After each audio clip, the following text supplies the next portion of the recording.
certo? E vai ficar sempre nisso. Hoje, nós estamos em 2026, e o irmão do Duílio, que é uma gestão altamente prejudicial para o Corinthians, que era o CEO da gestão do Duílio, dá as cartas no marketing. Gente, nós não vamos sair desse ciclo vicioso nunca. Nós vamos morrer nesse Lula Bolsonaro? Sai um, entra o outro, sai um, entra o outro, sai um, entra o outro. Que é isso, mano? Entendeu? Então, quando eu falo que eu não gosto de conselheiro, é por quê? Porque hoje não existe oposição, irmão. Quem é oposição aos Osmar Stabile? Não existe. Não tem. Né? E assim, conclusão, vai ser mais uma gestão que vai deixar um legado igual deixou Renovação e Transparência, igual deixou a gestão do Augusto Melo. De dívida, né? Mas o sistema do Corinthians parece que ele foi feito para ser mantido do jeito que está, mano. Muito difícil. Por isso que cada vez mais a gente vê um tanto de gente perguntando de intervenção, cada vez Safiel, essas coisas. Por quê? Porque a gente está vendo, nós estamos acompanhando a história, né, do sistema associativo falido. Eu assim, há 2 anos atrás, se alguém falasse para mim de SAF, eu falei, mano, você tá maluco? O Corinthians, de SAF, viajou? Onde você tirou essa ideia? Hoje eu já não critico mais. E é uma opinião, é uma pessoa super viável. A intervenção judicial que tá todo mundo falando. Por quê? Porque a gente vê essas notícias, e de novo, eu tô falando isso não é nem como advogado, tô falando isso como sócio corintiano. E desanima. Não desanima? Desanima. Pô, Desanima. E assim, eu admiro, e eu digo aqui como corintiano, mano, pessoas como você, como o Márcio, como o Reis, o Douglas, que está aqui mandando mensagem com umas atualizações que já eu passo, o Kaká, porra, passa o Marcão, o Buono, passam a vida nisso, cara, gastando energia, tomando paulada, Macedo, e sim, a gente está começando a ver alguma coisinha mudar por enquanto. O Ministério Público ofereceu denúncia contra os 2 ex-presidentes, provavelmente vai oferecer contra o Augusto também, a gente pode ver eventualmente uma notícia sendo feita. Mas lá dentro continua a mesma coisa. Mesma coisa. E assim, doutor, assim, uma coisa que eu fico vendo assim, ó. Esses dias eu tava mostrando uma pessoa chamada Walter Falseta falando no grupo lá do núcleo de estudos do NECO. Vazaram as coisas pra esse bandido desse mala. Assim, só pra corrigir, eu não sou bandido, eu nunca fui. Postei minha certidão lá. Bandido é quem usa o cartão do clube ou quem se apoderou de alguma coisa do clube, não sou eu. E falando, tem que bater de taco de beisebol nesses caras e tal. Essa é a prova do quê? Os caras, você não viu nenhum deles chegar e falar assim, ó, você não viu, não existiu até hoje uma declaração de nenhum conselheiro que vem a público e fala assim, ó, tem que expulsar o Andrés e o Duílio. Sabe quem falou? A Miriam Thier falou. Que é mulher. Não que ela, por ser mulher, é menos do que alguém. Mas um monte de homem brabão que fica atrás do telefone falando em bater nos outros, não falou. E ela falou. Certo, doutor? Então, assim, irmão, eu nunca apanhei do meu pai, mano. Mano, eu vou apanhar de quem tá lá no Corinthians, lá, chupinzando as coisas. Peraí, mano. Ninguém tá moscando aqui, não. Os caras tá achando que os outros é bobo, doutor. Certo? Né? A intervenção... Que, assim, ó, quando eu falo que os dirigentes do Corinthians odeiam o torcedor corintiano, eles odeiam o corintiano. As pessoas não entendem. Pô, irmão, os caras não querem nada que seja benefício pro povo. Pro povo corintiano, irmão. A prova disso é que o Miguel Marques lá, o Miguel Marques, falou aquele dia, não, o Corinthians não é da torcida, não é do povo. Corinthians é de quem paga lá dos associados, né? Legal, tudo bem, é o jeito dele. Depois teve um que soltou lá, né? Esse povo de Havaiana que vem aqui. Não pode, né? Então, quando eu falo para as pessoas assim, gente, vamos acordar pra vida. O Corinthians não é o time do povo, mano.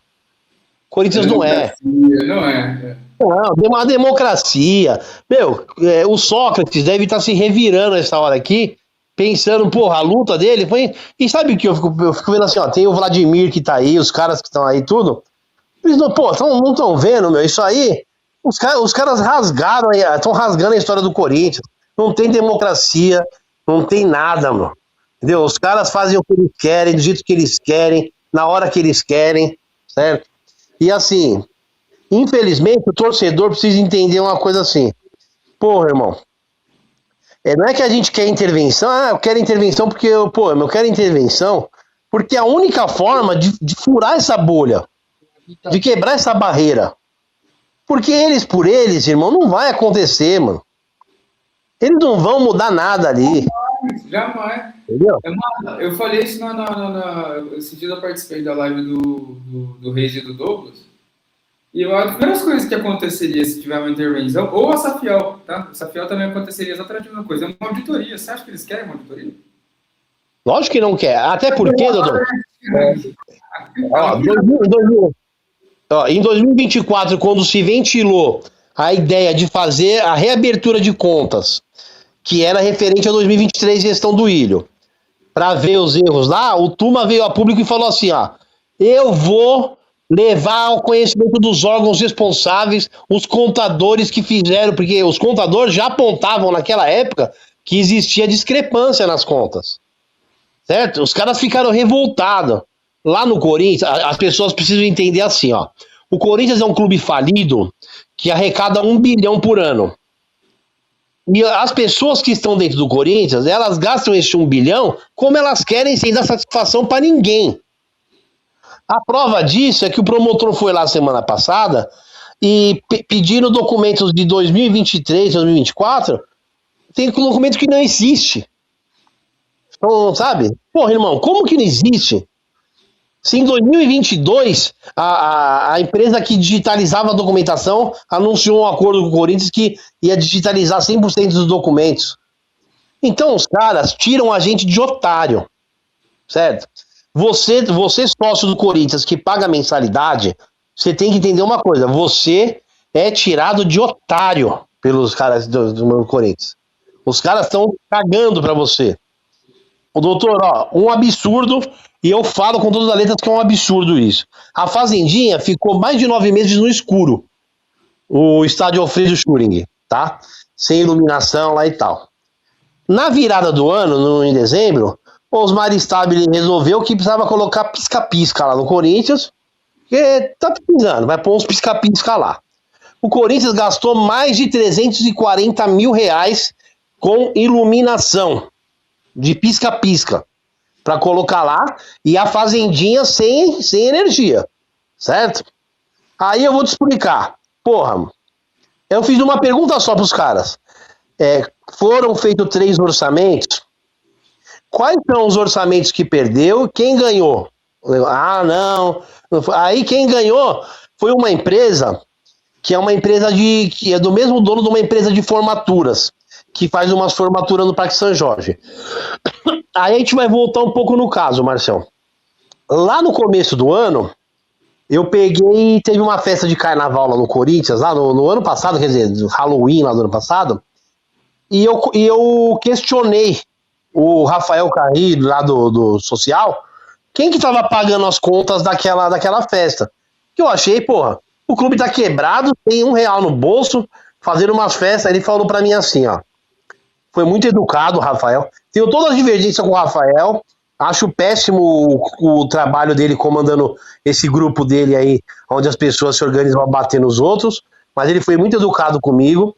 E ele falou, não, o clube não teve gastos. Eu me animei. Eu falei assim, porra, achamos um caminho. Arrumamos alguém no Corinthians que tá fazendo as coisas sem o Corinthians ter gasto. Não é gasto, perdão, eu falei errado. Não teve custos. Falei, primeiro que é uma mágica, né? É uma mágica fazer coisa sem custo.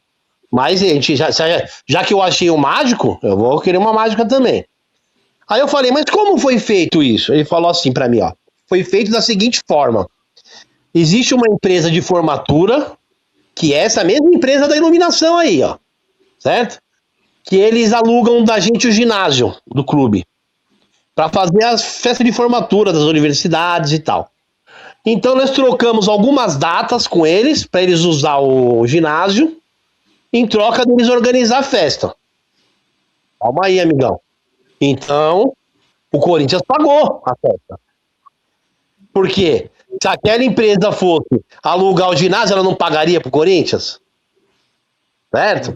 Aí pergunta assim: qual é o valor de cada vez que faz a locação do ginásio? Não, mas não sabe dizer. Quanto que custou essas festas? Ah, mas como foi feito assim, nesse acordo, aí não sabe quanto custou. Então eu dei 2 aluguéis que pode custar 100 mil para uma festa de 10 mil.